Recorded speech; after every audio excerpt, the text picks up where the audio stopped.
to show you guys how to propagate your very own basil plant. So looks like I already cut it around here and around there. But today I'm going to be cutting it right over here, down there. And make sure you cut it underneath the node.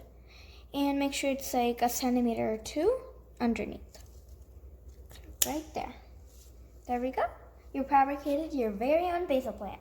Now make sure you put it in a nice vase. So I got my vase here filled with water, mostly to the top, but I left like a few inches or two out there freely. And now I'm gonna let a few leaves on the top just be there, and I am going to just pluck the extra leaves out.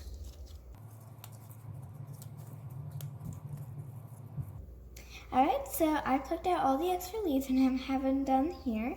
Now I'm going to put them into my vase. And there we go. And here I actually have an example of a more than 2 weeks old basil plant.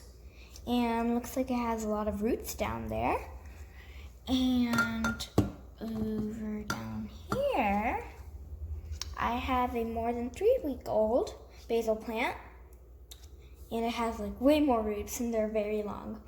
Also, make sure you guys change your basil plant's water 2 days once, so that the water is nice. And fresh.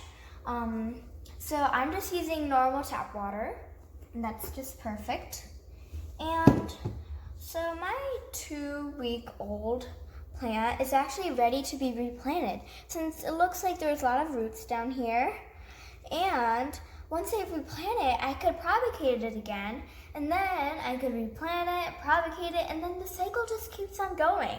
So I'll have a whole lot of basil plants in my house, and it's gonna smell so nice. So make sure you guys also try this out at your house, and I'll see you in the next video. Bye!